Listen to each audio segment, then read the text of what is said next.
మీకు అర్ధరాత్రి 12 గంటలకి కళ్ళొస్తున్నాయా?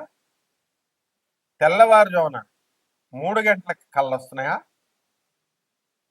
తర్వాత మళ్ళీ 6ంటికి తెల్లారిపోయిన తర్వాత కళ్ళొస్తున్నాయా? వీటికి ఒక్కొక్క టైంలో వచ్చేటటువంటి ఒక్కొక్క కళకి ఒక్కొక్క అర్థం ఉంటుంది. దానితో మీ జీవితం మీద ప్రభావం ఉంటుంది. అంతేకాదు మర్నాడే ఆ ప్రభావం కనబడుతుంది. అలాగే కళల్లో టైంలే కాకుండా మనకొచ్చేటటువంటి కళల్లో ఉన్నటువంటి వస్తువులు కానీ, జంతువులు కానీ, మనుషులు కానీ, దెయ్యాలు కానీ ఇలా మీకు వచ్చేదానికన్నిటికి కూడా ఒక్కొక్క దానికి ఒక్కొక్క అర్థం ఉంటుంది. ఆ అర్థం ప్రకారమే మనకి జరుగుతుంది జీవితంలో. ఇప్పుడు ఉదాహరణకి మనకి రేపు ఏదైనా కీడు జరగబోతుంది అనుకోండి. ముందు రోజు నుంచే మనకి 2, 3 రోజులు ముందు నుంచి మనసు కీడిస్తా ఉంటుంది. ఏదో ఏదో అవుతున్నట్టుగా, ఏదో గుండె పిండేసినట్టుగా ఉంటుంది. కాబట్టి ఇలాంటివన్నిటికి దేనికి కారణం అంటే మనకి ఈ శకునాలు అంటాం దాన్ని. ఇప్పుడు నాకొక శిష్యుడున్నాడు హరీష్ అని. మరి బండి మీద విపరీతంగా రోజుకి మనకి ఎంత లేదైనా పాపం ఓ 30-40 కిలోమీటర్లు మినిమం వెళ్ళేవాడు. తర్వాత అలా 15 సంవత్సరాలు వెళ్ళినటువంటి అతనికి ఒక రోజు ఒక కల వచ్చింది. అతను బండి మీద నుంచి పడిపోతున్నట్టు. అది ఎప్పుడొచ్చిందండి? తెల్లారుజామున 3 గంటలకు వచ్చింది. మరి కరెక్ట్‌గా మర్నాడు తెల్లారుజామున పడిపోయాడు పాపం. చేతులకు దెబ్బలు తగిలినాయి. చిన్న చిన్న దెబ్బలు అయినప్పటికీ కూడా ఇది నిజ జీవితంలో జరిగిందా? లేదా? జరిగింది. ఇకపోతే మనకి అత్యద్భుతంగా ఎదగాలి అనే తపనతో చాలా మంది ఉంటారు. కష్టపడతా ఉంటారు. కుంభరాశిలో ఏలినాటి శని జరుగుతున్నప్పుడు కూడా ఇప్పుడు ప్రెజెంట్ 2025లో ఒక వ్యక్తికి ఏనుగు కల్లోకి వచ్చింది. మరి మర్నాడే ఒక 50 లక్షల రూపాయల వర్క్ వచ్చింది అతనికి. ఆ వర్క్‌తో అతను అప్పులన్నీ తీర్చేసుకున్నాడు. ఈ విధంగా ఒక వ్యక్తికి లారీ కల్లోకి వచ్చింది. లారీ కల్లోకి వచ్చిన 4 రోజులకి ఒక నల్లని వ్యక్తి వచ్చాడు. వచ్చి ఈ యొక్క లారీ అమ్మకానికి ఉందండి అన్నాడు. కొన్నాడు. అతను ఏమైందో తెలుసా? ఆ లారీ వల్ల అతనికి 2 ఇల్లులుండి. లారీ వ్యాపారం బానే ఉంటదని మనం పెట్టుకుంటాం కదా! లారీ వెళ్తుంది, వస్తుంది. రోజుకో ప్రాబ్లమ్ చెప్తున్నాడు లారీ క్లీనరు. రోజుకో ప్రాబ్లమ్ చెప్తున్నాడు డ్రైవరు. అటు బండి వదులుకోలేక, ఇటు వ్యాపారాన్ని ఆపుకోలేక ఏం చేశాడంటే అతను ఆ ఒక ఇల్లు నెమ్మదంగా అమ్మేసుకోవడం జరిగింది. కాబట్టి ఇవన్నీ కూడా అదృష్టం కానీ, లేకపోతే మనకొచ్చేటటువంటి దురదృష్టం కానీ, ఇవన్నీ కళల రూపంలో మనకి భగవంతుడు మనకి ప్రసాదిస్తాడు. తర్వాత చాలా మందికి పాములు కల్లోకొస్తుంటాయి. అంటే చాలా రకాల కల్లోకొస్తాయి. ఎక్కువగా వచ్చేటటువంటి వాటిలన్నిటిని కూడా ఒక కేటగరైజ్ చేసి చెప్తున్నాను. పాములు కల్లోకొస్తాయి. ఆ పాములు నేల మీద పాములు, నీటిలో పాములు ఇలా వస్తాయి కదా! ఇలా వచ్చినప్పుడు పాము మిమ్మల్ని పెద్దవాళ్ళు మన ఇంట్లో పెద్దవాళ్ళు చెప్తూ ఉంటారు. పాము కాటేయాలండి అని. కాటేస్తేనే మంచి కళ. లేకపోతే పాము అనేటటువంటిది గాలి, దెయ్యము అని చెప్తూ ఉంటారు. పామొస్తే ఏమవుతుందో తెలుసా మీకు? చక్కగా ధనం, ధనం రాబోతుంది. నాగదేవత పాము.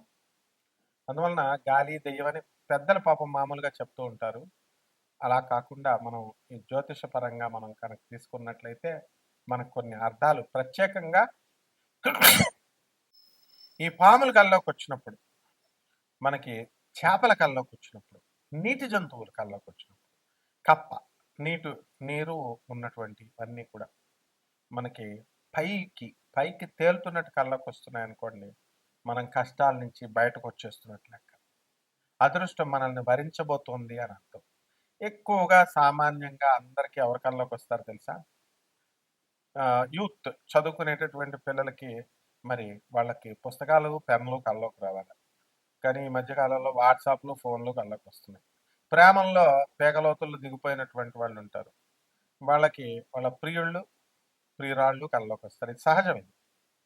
కానీ ఈ ప్రియులు, ప్రియురాళ్ళు కల్లోకొస్తే త్వరలోనే మనకి మన జీవితం భస్మం అయిపోతుందని అర్థం అనమాట. త్వరలోనే మనకి కెరీర్ పరంగా మనం దెబ్బతింటాం. ఆ తర్వాత మన భవిష్యత్తు దెబ్బతినేటటువంటి ఛాన్స్ ఉంది అని. ఎందువల్లనండి బాబు ఇదేంటండి మాకు ఆలే కల్లోకొస్తున్నారంటే, ఇప్పుడు డైరెక్ట్‌లీ ప్రపోర్షనల్ అని, ఇన్వర్స్‌లీ ప్రపోర్షనల్ అని మనం చెప్పుకుంటాం. ఆ! అందువలన ఈ ఇన్వర్స్‌లీ ప్రపోర్షనాలిటీలోకొచ్చేటటువంటి ఇదే ఈ యొక్క ప్రియులు, ప్రియురాళ్ళు ఇదంతా కూడా. మీరు నిజం చెప్పండి గుండెల మీద చెయ్యేసుకొని, ఎవ్వరన్నా పెళ్ళయిన తర్వాత గానీ, లేదా పెళ్ళికి ముందు ప్రేమ వ్యవహారాలు ఇప్పుడు పెళ్లి చేసుకునేవాళ్ళు కొంతమందికే సక్సెస్ అవుతాయనుకోండి. వీళ్ళెవ్వరైనా బాగుపడినోళ్ళున్నారా? పెళ్లి అయినోళ్ళు గూడా, ఇప్పుడు కాపురాలు చేస్తున్నటువంటి వాళ్ళు కూడా ఏదో సమస్య చెప్తానే ఉంటారు. ఏదో అప్పుల బాధ అంటాడు, లేకపోతే భర్త ఆహ్, ఇంకా సంపాదించట్లేదనో, లేకపోతే భర్త తాగుతున్నాడనో రకరకాల సమస్యలొస్తాయి. వీళ్ళందరికీ విచిత్రం ఏమిటని తెలుసా మీకు? అందరూ అసహ్యించుకునేటటువంటి చాలామంది ఇప్పుడు జనరేషన్ మారిందనుకోండి. కొంతమంది అసహ్యించుకునే మందు బాటిల్ కల్లోకొస్తే మనకి త్వరలో డబ్బు రాబోతుందని అర్థం. యూనివర్సల్లీ ప్రపోర్షనాలిటీ సూత్రం అది. సో, ఈ విధంగా మనకి బంధువులు కల్లోకొస్తున్నారు కళకళలాడుతూ. పెళ్ళవుతున్నట్టు కల్లోకొస్తారు. పెళ్ళవుతున్నట్టు వస్తే చనిపోయినట్టు రావాలి, పెళ్ళొస్తున్నట్టు వస్తే మంచిది కాదు అనంటారు. పెళ్లి కూతురు, కొత్త పెళ్లి కూతురు కల్లోకి రావాలి. నీకు నువ్వే కల్లోకొచ్చావనుకోండి, అబ్బా! అద్భుతం అనమాట. ఆ తర్వాత త్వరలో కుడి కన్ను కొట్టుకోవడం అనుంటుంది. మనకి తెల్లవారుజామున కూడా మనకి కళ్ళు కుడి కన్ను కొట్టుకోవడం, ఇవన్నీ కూడా మనకు కొంతమందికి అనుభవంలోకొస్తాయి. ఇలా చాలా రకాలు. మర్రి చెట్టు, రావి చెట్టు, తర్వాత ఈ ఉమ్మెత్తు చెట్టు, ఇవి కల్లోకి రావాలి. ఇవి కల్లోకొచ్చినప్పుడు మనకి ధనం రాబోతోంది అని అర్థం. అలాగే ఆమదం చెట్టు, ఆమదం నూనె రాసుకుంటున్నట్టు కనుక కల్లోకొస్తే త్వరలో మనకి జగడం, యుద్ధం జరగబోతోంది, శత్రునాశనం జరగబోతోంది అని అర్థం. గొడుగు కల్లోకొచ్చిందనుకోండి, మనము మన వంశీకులో మన దూరపు చుట్టాలు ఎవరో ఒకళ్ళు మన దగ్గర బంధువులు పైకెళ్ళిపోతున్నారని అర్థం. ఇక చెప్పులు కల్లోకొచ్చినాయి అనుకోండి, మనకి త్వరలో కష్టాలు పోతున్నాయి అని అర్థం. మనము బండరాయిని మనం కొడుతున్నట్టుగా కల్లోకొచ్చిందనుకోండి, త్వరలో డబ్బు రాబోతోంది అని అర్థం. క్లాస్ రూమ్ కల్లోకి వచ్చిందనుకోండి, స్టూడెంట్స్‌కి వస్తది ఎక్కువ. జ్వరం వస్తదనమాట. మర్నాడు ఇటువంటి స్టూడెంట్స్‌కి ఏమవుతాయి క్లాస్ రూము, క్లాస్ టీచరు ఇలాంటోళ్ళొస్తే జ్వరం వచ్చేస్తది మర్నాడు. కానీ వాళ్ళ యొక్క భవిష్యత్తు ఆ కాంపిటీటివ్ ఎగ్జామ్‌లో ఏదైతే రాస్తున్నారో అటువంటి వాళ్ళకందరికీ కూడా జాబ్ రాబోతోంది అని. కాబట్టి ఏరోప్లేన్ ఎక్కినట్టు కల్లోకొస్తే చాలామంది పెద్దలు మనోళ్ళు చెప్తారు ఇంక పైకెళ్ళిపోతున్నట్టే అని. కాదు. విదేశాలకు వెళ్ళిపోతున్నారు అని అర్థం. ట్రైన్ కల్లోకొచ్చిందనుకోండి, మనకి త్వరలో మనం ఓ పొలం కొనబోతున్నాం అని అర్థం. ఏమిటయ్యా ఇవన్నీను అనంటే, పూర్వీకులు సాంప్రదాయాలుంటాయి. ఆచార వ్యవహారాలని కొన్నుంటాయనమాట. పెద్దవాళ్ళు ఏది చెప్తే మీ ఇంట్లో మీ అమ్మమ్మ, మీ తాతయ్య, మీ నాయనమ్మ, మీ తాతయ్య ఏది చెప్తే అది శాసనం. దీన్ని మించినటువంటి ఆచారము, వ్యవహారం ఏమి ఉండదనమాట. కాబట్టి చాలామంది ఇటువంటి కళలు మనకొచ్చినప్పుడు అందరూ కూడా "ఏవండీ గురువుగారు రెమెడీస్ ఏంటండి? రెమెడీస్ ఏంటండి?" అని అడుగుతా ఉంటారు. రెమెడీస్ అనేటటువంటివి ఏమి ఉండవండి. రెమెడీస్ చేసుకుంటే మీకు అలా అలవాటు చేసేసారనమాట. రెమెడీస్ చేసుకోవడం వల్ల వస్తుందని. ఉప్పు, మిరియాలు తీసి అప్పుడు కళ్ళలేసిన తర్వాత పేడ కళ్ళలొచ్చిన తర్వాత లేచి తలంటు స్నానం చేసి, ఆ ఉప్పుని, మిరియాలని భగవంతుడి దగ్గర పెట్టి దీపారాధన చేయడం ఒకటే రెమెడీ.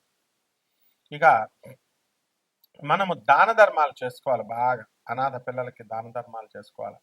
తర్వాత ఈ యొక్క సాధువులకి దానం ధర్మాలు చేసుకోవాలి. వికలాంగులకి దాన ధర్మాలు చేసుకోవాలి. పేదవారికి దానం ధర్మాలు చేసుకోవాలి. మనిషి ఈ ఇవి తప్ప మిగతా అన్ని కార్యక్రమాలు చేస్తున్నాడు. షాపింగ్‌కెళ్తున్నాడు, కొంటున్నాడు ఇవన్నీ కూడా కాదు. అందువలన మనం చేయాల్సిందేంటంటే చక్కగా ఈ ఇవి రెమెడీస్ ఇవి. చక్కగా మీకు 12 ద్వాదశ రాశుల పైన ఈ యొక్క కళల ప్రభావం ప్రకారం మనం ఈ జాతకం ఈ యొక్క సంవత్సరంలో ఎలా ఉంటుందో మనం తెలుసుకుందాం. మకర రాశి. ఈ మకర రాశి వాళ్ళందరికీ కూడా మీకు సింహాల కల్లోకి వస్తాయి. ఏమండి మేము మకరం అండి మాది మొసలి కల్లోకి రావాలి కానీ సింహాలు ఏంటంటే సింహాలు అయిపోతారు మీరంతా కూడా. ప్రమోషన్స్ వచ్చేస్తాయి. వృత్తి, వ్యాపార, ఉద్యోగ విషయాల్లో ఎక్కడికో వెళ్ళిపోతారు. అక్కినేని నాగేశ్వరరావులాగా వెళ్ళిపోతారు మీరంతా. సో ఈ యొక్క మకర రాశి వాళ్ళకి నీళ్లు కల్లోకొస్తాయి. అందులో తోట పువ్వులు, తూటుకూర పువ్వులు కల్లోకొస్తాయి. దానివల్ల మీకు ఈ సమస్యల నుంచి బయటకెళ్ళిపోతున్నారు అని అర్థం. మొక్కజొన్న తోట కల్లోకొస్తది. అంటే మొక్కజొన్న తోట మీ ప్రేమ సక్సెస్ కాబోతుంది మొక్కజొన్న తోటలో అని పాడతారు చూసారా? అంటే ప్రేమించినటువంటి వాళ్ళందరికీ సక్సెస్ డెఫినిట్‌గా. ఆ తర్వాత తెలుస్తుంది మీకు పెళ్ళిళ్ళు అయిపోయిన తర్వాత. తర్వాత పెళ్లి కావట్లేదు అనేటటువంటి వాళ్ళకి అరటి చెట్లు కల్లోకి రావాలా, అరటిపళ్ళు రావాలా. అరటిపళ్ళు కల్లోకొస్తే ప్రెగ్నెంట్ అంతే ఇమ్మీడియేట్. ఏ ఆయుర్వేదం డాక్టర్ దగ్గరికి వెళ్ళక్కర్లేదు, ఎవరి దగ్గరికి వెళ్ళక్కర్లేదు. ఆ! సో, ఎట్టి పరిస్థితుల్లో ప్రెగ్నెన్సీ వచ్చేసిన తర్వాత ఆళ్ళు పెంచలేక చచ్చిపోవాలన్నమాట. రోజు స్కూల్‌కి తీసుకెళ్ళండి చూస్తాను. ఆ తర్వాత సంగతి తర్వాత చూద్దాం. ఆ తర్వాత వృత్తి, వ్యాపార, ఉద్యోగ విషయాల్లో బ్రహ్మాండంగా ఉంటుంది. అండ్ మీకు తెలుసా అండి, ఆనపకాయ కల్లోకొస్తుంది. ఆనపకాయ కల్లలో వ్యాపారాలే బ్రహ్మాండంగా ఉంటాయి. సూపర్ అనమాట. అందులో మళ్ళీ 2 రకాల ఆనపకాయలుంటాయండోయ్. రౌండ్‌గా ఉన్న ఆనపకాయ కల్లోకొస్తే దూరపు చుట్టాల మరణం వార్త వలన మీకు ఆస్తి కలిసొస్తుంది. అండ్ సొరకాయ కల్లోకొస్తుంది. ఏవండీ ఇప్పుడు సొరకాయ కల్లోకొస్తే కష్టాలన్నీ పోతాయి.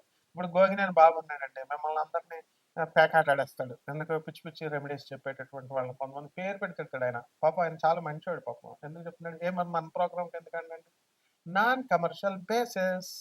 ఆ తర్వాత మనం చదువుకున్న వాళ్ళం. ఆయన మన గురువుగారు గోవింద్ బాబు గారు సమాజాన్ని మార్చాలనుకుంటున్నాడు. అటువంటి వాళ్ళని ఏరతారమ్మా. అందరిని ఏరరు. అలాగే మీకు కూడా గ్రహాలు మిమ్మల్ని కూడా ఏరతాయి. మీరు మంచిగా నిజాయితీగా ఉండండి.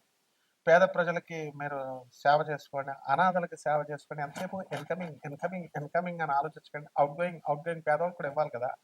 పేదవాళ్ళకి ఇవ్వండి. ఆ తర్వాత వికలాంగులకి ఇవ్వండి. తర్వాత మీకు సాధువులకి ఇవ్వండి. అనాథ పిల్లలకి ఇవ్వండి. వాళ్ళు ఆశీర్వదిస్తే మీకు కోట్లొస్తాయిరా నాయన. అది మానేసి పిసినారోళ్ళలాగా ఏవండీ జాతకం ఎంతండి? జాతకం ఎంతండి? మేమేం బిజినెస్ మ్యాన్‌లా నాయన? మిగతా వాళ్ళందరూ మనం తప్ప మిగతా వాళ్ళంతా కూడా యూట్యూబ్‌లో ఉన్నవాళ్ళు డబ్బులు లేకుండా ఎవరు చెప్పరు. అందరికీ తెలిసినటువంటి విషయం ఇది ప్రపంచంలో. 7 సంవత్సరాల నుంచి మనం 8 సంవత్సరాల పైనుంచి అందరికీ మన గురించి తెలుసు కాబట్టి మీరేం కంగారు పడకండి. ఒక్కసారి జస్ట్ సలహాలివ్వాలి అనుకునే చాలా మందికి ఉంటుందనమాట. అటువంటి వాళ్ళు జస్ట్ సలహాలిచ్చే ముందు కేవలం ఒక వీడియో కాకుండా ముల్లపూడి సత్యనారాయణమూర్తి అని చూడండి అని కనబడతాం అనమాట. విన్నారా? సింహం. కాబట్టి సలహాలిచ్చేటటువంటి వాళ్ళు పాజిటివ్ క్రిటిసిజం చేయాలి. నెగెటివ్ క్రిటిసిజం చేయకూడదు. అండ్ మేమేదో ఛానల్స్‌లో ఏదో ఇంటర్వ్యూలో ఇచ్చేసి వెళ్ళిపోతాం మాకు. ఆ టైటిల్స్ ఆళ్ళు పెట్టిన దానికి మాకు సంబంధం ఏముంటది నాయన? సంబంధం లేదండి. హరీష్‌ని అడగండి మా హరీష్‌ని. తర్వాత రెండవది అదే కాకుండా ఇంకోటేంటంటే కామెంట్స్ ఆఫ్ చేస్తున్నారంటారు. అది ఏవండీ మీరు చెప్పేది ఇంకా మేము మా అభిప్రాయాలు వద్దా అండి అంటే, కామెంట్స్ పెట్టుకుంటేనే ఛానల్‌కి లాభం. కామెంట్స్ ఆఫ్ చేస్తే ఛానల్‌కి లాస్. అయినా సరే వాళ్ళు ఎందుకొచ్చిన గొడవ అని జెప్పేసి వాళ్ళకేదో వాళ్ళ ప్రాబ్లమ్స్ వాళ్ళకుంటాయి. కాబట్టి అందరూ కరెక్ట్‌గా తిన్నంగుంటే ఎందుకు ఆఫ్ చేస్తారు చెప్పండి? అవతలాళ్ళని అనే ముందు మనల్ని మనం కరెక్ట్ చేసుకోవాలనమాట. అందువలన జస్ట్ నిజాయితీగా ఎవరికైతే సమస్యలున్నాయో అటువంటి వాళ్ళ కోసం నా స్క్రోల్ నంబర్ వేయబడింది. అటువంటి వాళ్ళు నిజంగా ఆపదలో ఉన్నటువంటి వాళ్ళు నాకు వాట్సాప్‌లో చేయండి. ఫోన్ చేసి అర్థం. ఆ తర్వాత దయచేసి మీకు ఇవన్నీ కూడా చెప్పడం జరుగుతుంది. నాన్ కమర్షియల్ యాస్పెక్ట్‌తో కాబట్టి డబ్బుల కోసం అని భయపడకండి. కాల్ చేయండి. సమస్యను తీర్చుకోండి. ఇక ఫేక్ అస్ట్రాలజర్స్ దగ్గర వాళ్ళ దగ్గర మేము మోసపోయామండి అని అంటే వాళ్ళందరికీ కూడా వాళ్ళకి మీరు డైరెక్ట్ అడగండి. ఫోన్ హక్కుంటది మీకు. ఫోన్ చేసి అడగండి. అటువంటి వాళ్ళకి కామెంట్స్ పెట్టొచ్చు, తిట్టొచ్చు. మీరేదైనా చేయొచ్చు. లేతే మా బ్రదర్ గొంగెన్ బాబుకి కొట్టండి. మా చెల్లై సత్యభామకి కొట్టండి. ఓకే. వాళ్ళు చూసుకుంటారు ఇకంతా గూడా. అలాగే చక్కగా మీరు ఈ రకంగా మీరు ముందుకెళ్ళండి. మీకు ఇక రెమెడీస్ దగ్గరికొచ్చేసరికి ఏలినట్సని ఎళ్ళిపోయింది. ఎప్పుడో పోయింది మార్చి 29న. ఇప్పుడంతా గురువు గూడా మారిపోయాడు మే 14 నుంచి. కాబట్టి మీరేంటంటే ఆహ్, మనకిప్పుడు ప్రస్తుతం మరి ఏముందండి అంటే తాగుబోతులయిపోతారు ఇప్పుడంతా కూడా. రాహువు ధనస్థానంలోకొచ్చేసాడు. కాబట్టి అలవాటున్నవాళ్ళేంటో మళ్ళీ అలవాటు లేనోళ్ళ గురించి చెప్పడం గాని, నెగెటివ్ అసలు తీసుకోవద్దు. నెగెటివ్ తీసుకుంటే మీకు జ్ఞానశూన్యులయిపోతారు. ఇప్పుడు దత్తాత్రేయ స్వామి వారి శిష్యులం మనం. ఉన్నారా? ఆనంద మార్గ ప్రభాత్ రంజన్ సర్కార్ గారి శిష్యులం. కాబట్టి సద్గురువులున్నారు మన వెనకాల. కాబట్టి దానికి మనం చెప్పామంటే దాన్ని పాజిటివ్‌గా తీసుకోండి. ఇగ చూసారా? ఇప్పుడు మనకి ఆ రాహు జపం చేసుకోండి. రాహు స్తోత్రాలు చదువుకోండి. రాహు కిలోంపావు మినుములను ఆవుపేట రంగు ఉన్నటువంటి వస్త్రాల నుంచి పేద బ్రాహ్మణులకి శనివారం నాడు ఉదయం 8 గంటలకి దానం చేసుకోండి. దశ మహాభిక్షల్లో ఒకటైనటువంటి ఈ యొక్క మహాకాళి అమ్మవారి యొక్క ఆహ్, హ్మ్, ఆరాధన చేసుకోండి. దుర్గాదేవికి చక్కగా ఆ కుంకుమ వేసుకోండి, ఆమె పాదాల దగ్గర మీరు చక్కగా చేయండి అన్నారా, మెంటల్ అంతా వదిలిపోద్దనమాట. డబ్బులొస్తాయి. నేను చెప్పినట్టు చేసుకోండి. ఇప్పుడు మేము నన్ను నమ్ముకొని బాగుపడినోళ్ళే తప్ప ఫెయిల్ అయినటువంటి వాళ్ళు, నష్టపోయినటువంటి వాళ్ళు లేరు. కాబట్టి non commercial, non commercial, non commercial. అందువల్ల జాగ్రత్త చేసుకోండి. కాంటాక్ట్ చేయండి. తప్పకుండా రెమెడీస్ దగ్గరికి ఈ రకంగా చేసుకోండి. మర్రి చెట్టుని ఓడలు తీసుకోండి, పూజ గదిలో పెట్టుకోండి. మర్రి రావి చెట్టుని, ఔదుంబర వృక్షాన్ని అంటే మేడి చెట్లు మర్చిపోకండి. నీళ్ళు పోయండి, నీళ్ళు పోయండి, నీళ్ళు పోయండి. శుభమస్తు.